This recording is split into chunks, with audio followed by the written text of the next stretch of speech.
Friends, I welcome you to my channel.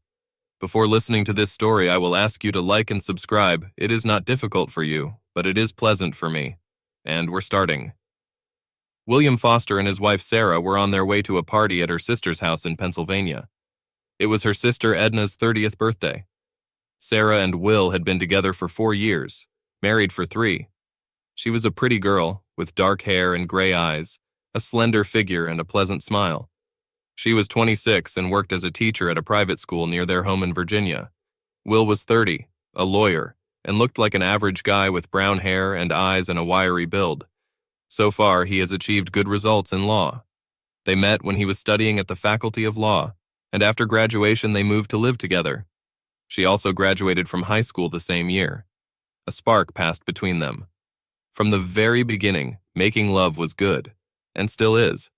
Will was happily married, and so was Sarah. Before meeting Will, she was active, even more so than he was, but he turned out to be the best in his class. Only one guy impressed her in bed as much as Will. It was her high school date, Jed Blake. Jed was her first at the age of 18. They broke up when each of them went to college, but they met at home in the summer. When Sarah met Will, she stayed at school for the summer to be near him. After that, she didn't see Jed, who moved to Philadelphia on the other side of the state. The party was scheduled for 7 o'clock on Saturday, and Will and Sarah arrived early in the morning. They stayed overnight in the guest room. Soon, Sarah and Edna's parents arrived with sandwiches for lunch. It was Neville and Elizabeth Stroman. He was a cool investment and finance specialist, and she was a volunteer. They were 58 years old, and they were very cheerful. They challenged Will and Sarah to a tennis match on the court at the back of the house. It was a big house with a large garden and a tennis court. When they went to the match, Sarah warned Will that her father hates losing. That's what he understood. He was the same himself. He didn't see much of her family. The reason for this was the tight schedule and the distance. They spent several vacations with them. Once in the summer, they rested on the beach in Delaware. "Do you want me to throw a match?" "Good. No, please, just play." Sarah played tennis well, and her mother Liz played very well. Neville was long and looked strong. Will was an ordinary, wiry man, 5'10", skinny. As a child, he did not play tennis in his neighborhood. No courts, only basketball courts, baseball fields. There was a ping-pong table in the recreation center, so he was familiar with rackets. He played tennis in college and law school. The match was played at a normal pace. The grandchildren, because of Edna's 2 children, won the first set 6-3. But Will saw that Neville was slow and had no backhand. Will wasn't slow at all, and he was much stronger than he looked. He began to use his strengths and Neville's weaknesses. He and Sarah won the second set with a score of 6-2, and the third one is 6-1. The first one was a gift. Will and Sarah shook hands with their families. Neville was hardly polite. Liz smiled at Will. She was a pretty woman with gray hair, but slender and, oddly enough, seductive. Will had noticed this before, but he couldn't figure out what was wrong. Edna's husband Joseph watched the last set. He returned with Will and Sarah. He said, "Dad's going to get over this, right?" "Over time." She looked at Will. "You could have held back a little." "He would have lost respect for me." Joe laughed. Sarah didn't laugh. Joe said, "Sarah, guess who's invited tonight?" "Who?" "An old friend of yours, Jed." Will looked at Sarah. She slowed her pace. "Oh, Joe, who did this?" "He's in Philadelphia." "No, he came back 6 months ago. He works for your father." She said, "I wish someone would tell me." "I just said that.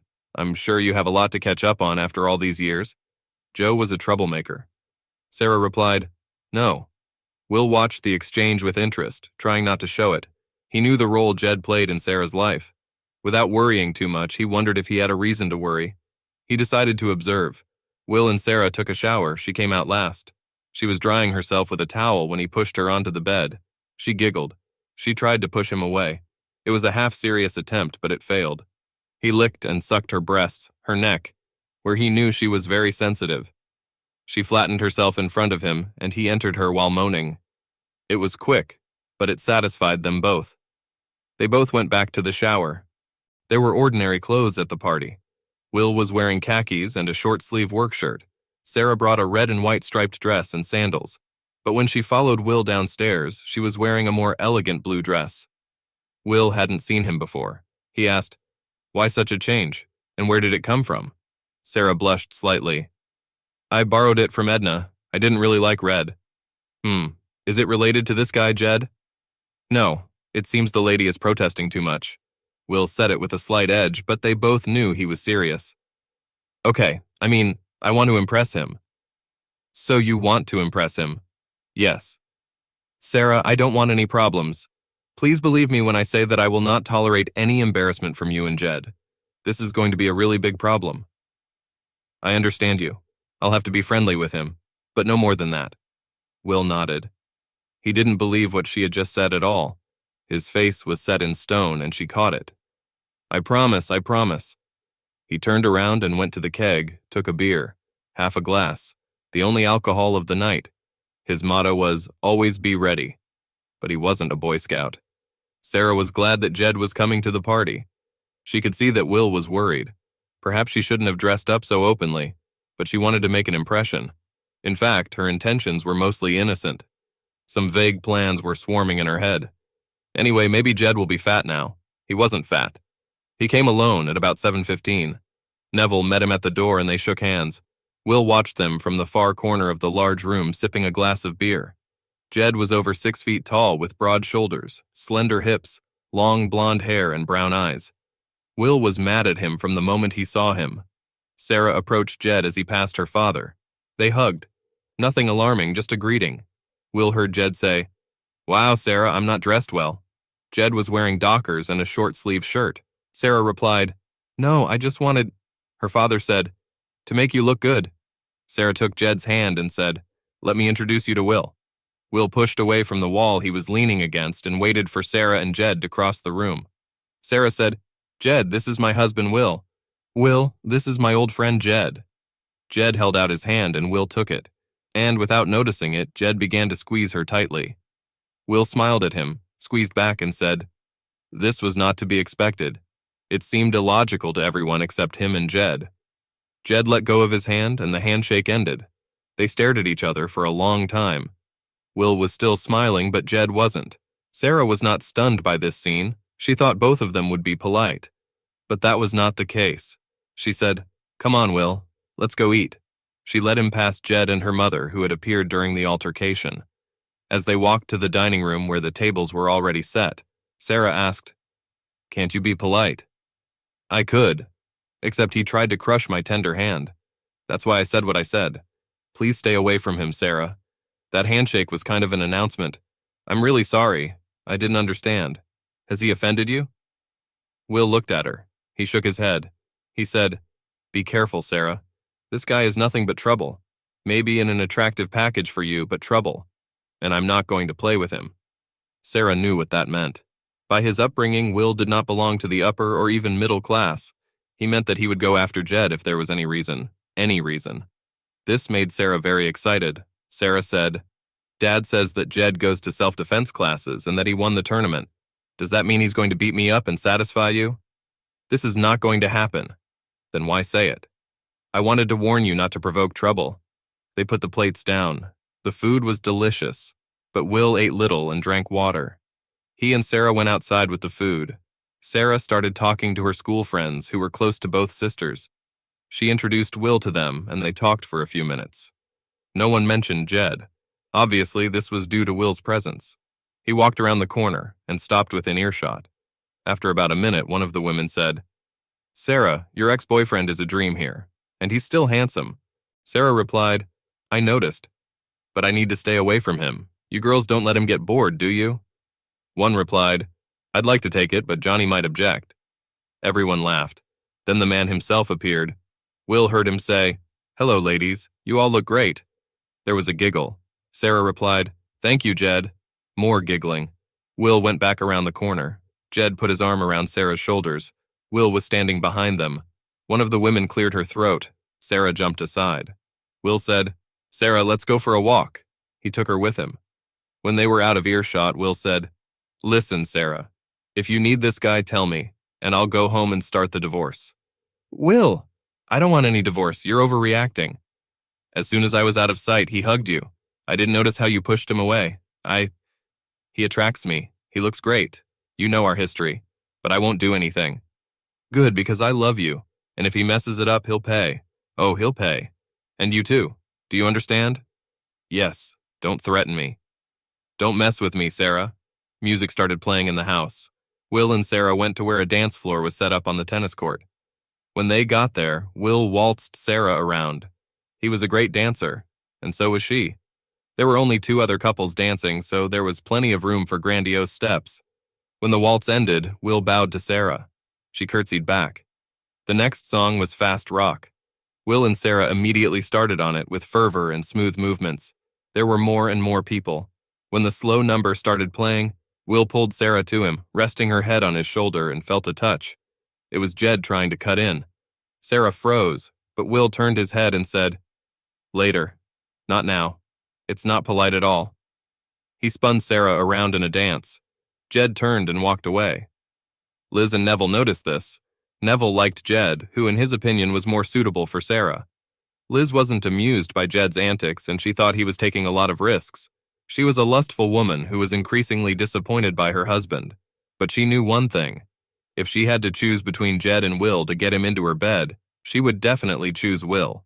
He was a bad boy, but Jed wasn't.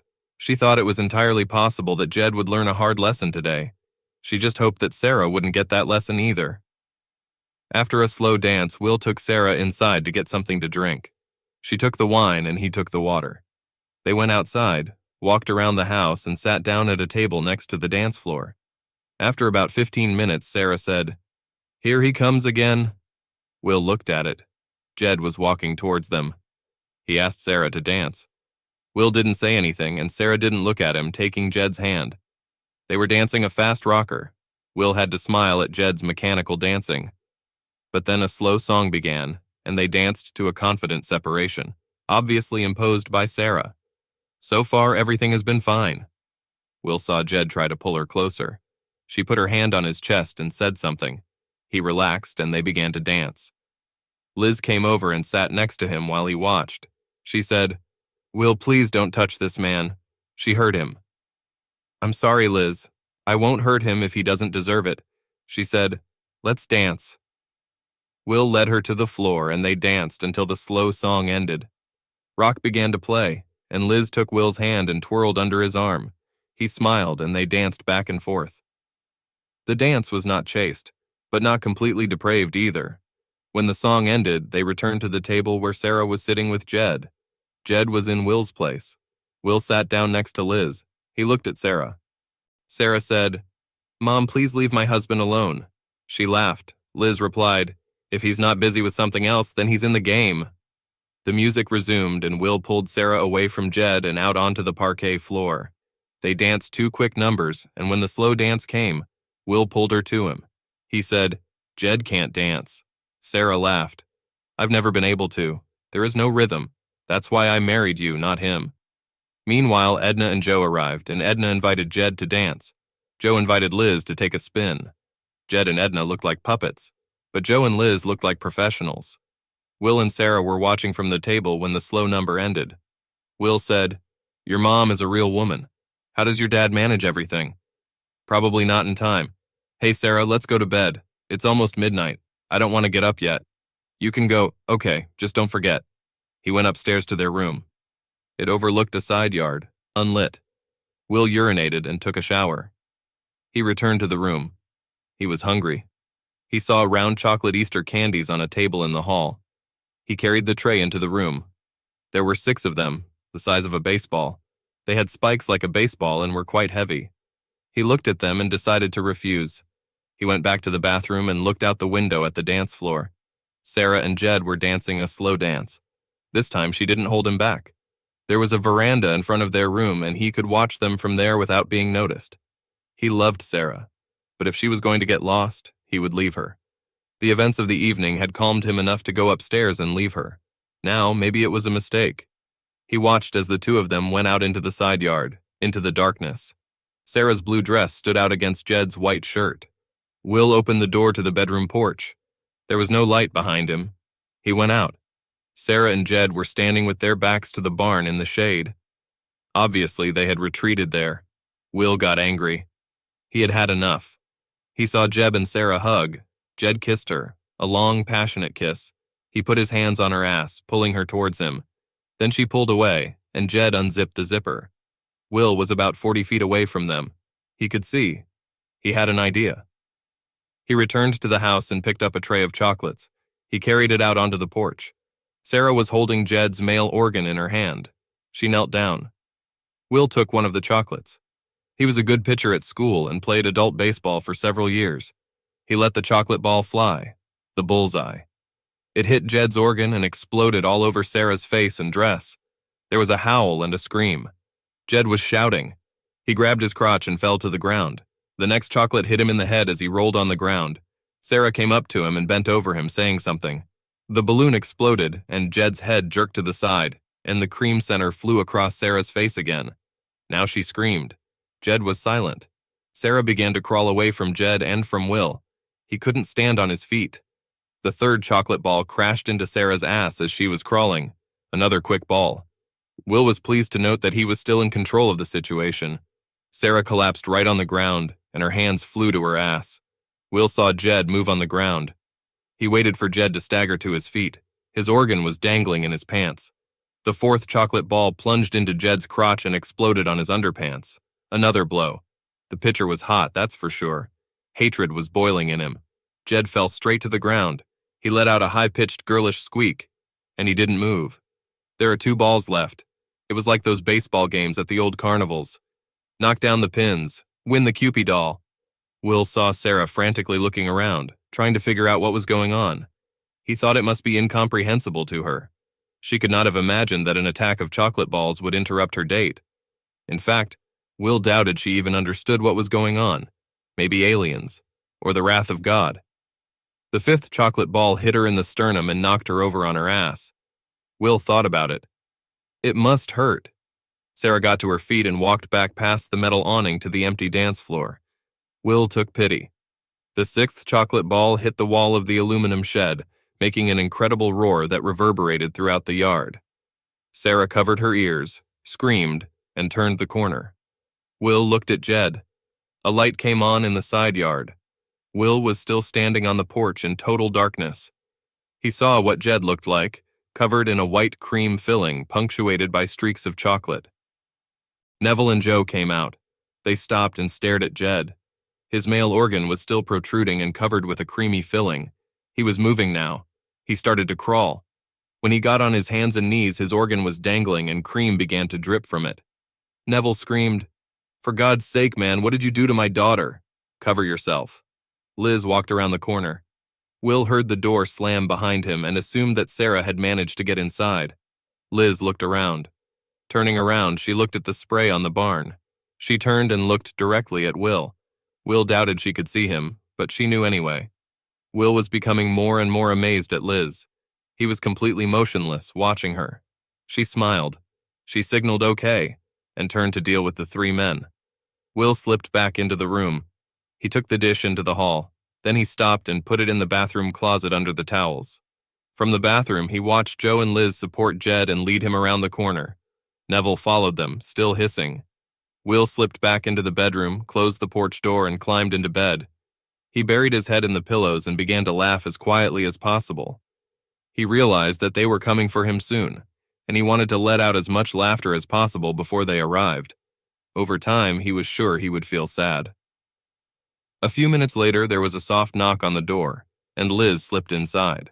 She whispered, "I know you're awake." Will sat up. He looked at Liz. She said, "Chocolate baseballs." She started giggling. Will asked, "Where did they come from?" "It was a Little League action held by a local pastry chef. I'm sorry, Will. I was watching them, but I went out to see the guests off, and they were gone. What happened? When I left, she looked fine." "She has something for this guy. Of course, maybe not now."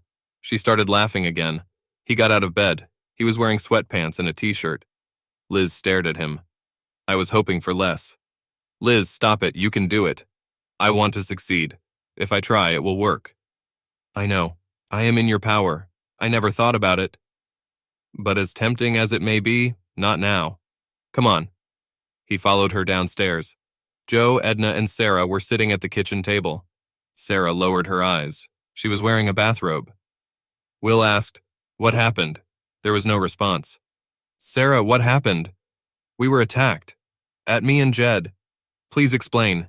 We were in the side yard. Maybe we kissed. Sorry. Then something started to explode. It bombarded us. It was terrible. She started crying. Where's Jed? Edna replied. His clothes are ruined. I gave him something to wear, but I'm not sure he'll come down. None of the men's clothes fit him. It's too big. Jed had just appeared. He was wearing a shapeless cape. Maybe it was a beach blanket. It was purple with pink flowers. Everyone stared at Jed, who blushed deeply. Will took his phone and discreetly took a picture. Jed looked at Will intently. What did you do? What did you do, Jed? Look, it's nothing special. It shouldn't have gone too far. I heard it went too far, and when you get well, maybe you and I will have a good talk about it. Do you want to fight? I'm in business. It doesn't hurt so much that I can't handle your ass. Edna said, Guys, stop it. She turned to her mother. Liz was smiling. She didn't say anything. Edna said, Mom, say something. Liz replied, What do you say, Sarah? Are these two guys going to fight for you? Is that what you want? Sarah was still crying. No, I want Will. I made a mistake today. Will said, I wasn't going to fight for her hand, Liz. I just wanted to kick that asshole's ass. Will stood up. He started walking out of the house towards the tennis court. He looked over his shoulder. Come on, Jed. Take off your dress and we'll get down to business. Liz started laughing. Later, Will decided that the laughter was caused by the need to support the quarrel. Sarah said, Will, please? He's so big. Please, Jed tried to mimic Will. Yes, I'm so big. You know what she means? Will was standing by the door. He turned around. Are you coming, asshole? It's time to shut up or accept it. He went outside. Jed still hadn't moved. Will waited. Jed turned and walked out the front door. His bedspread flapped behind him. When he left, Will returned to the kitchen. So much for Big Jed. He's a weakling.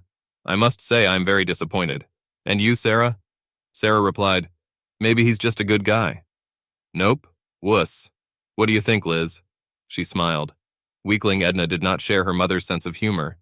She watched it all in silence. She was saying, It was all so medieval, uncivilized. Liz replied, But it's so exciting. Oh, Sarah. Will says, Has anyone called the police? Edna says, No, we didn't know what happened. Probably the criminals from the alley near the yard. They will never catch them and our insurance will increase. Will left after going upstairs. I'm going back to bed. He was wondering what Sarah would do. He was wondering what to do with Sarah. He needed an adrenaline rush after that near fight.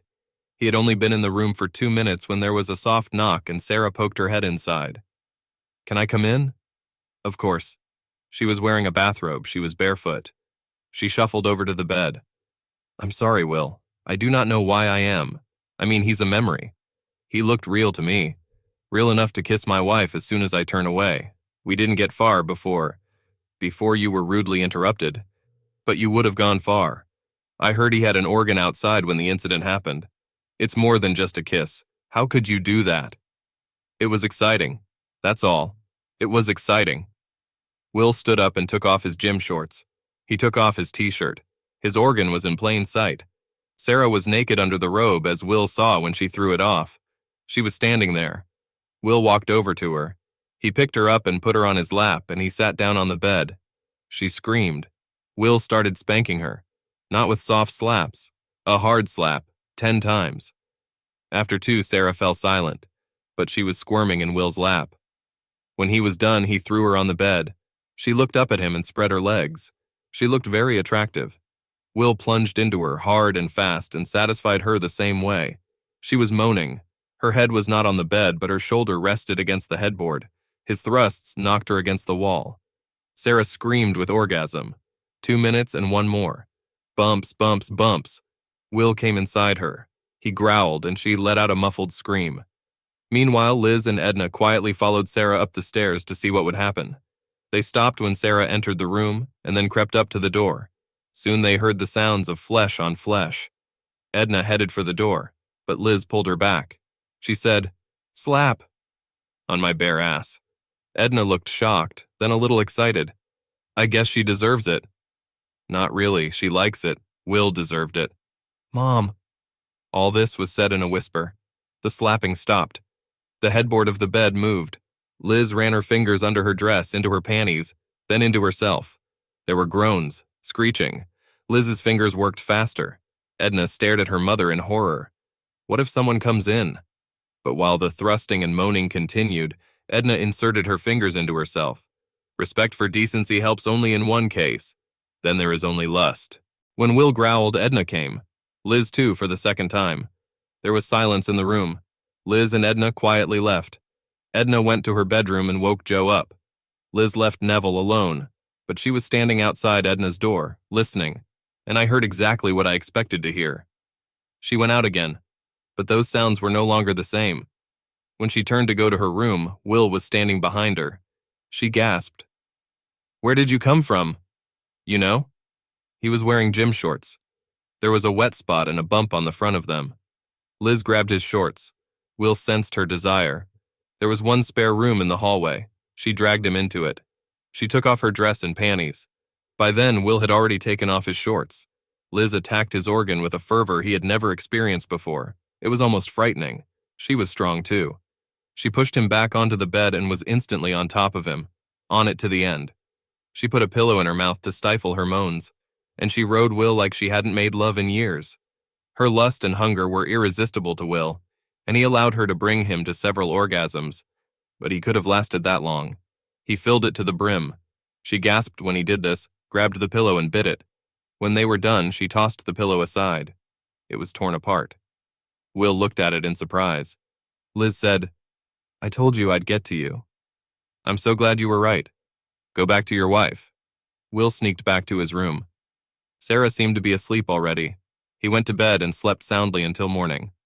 The next morning, Sarah and Will took a shower. They were still hesitant with each other. Bacon, eggs, and toast were cooking downstairs.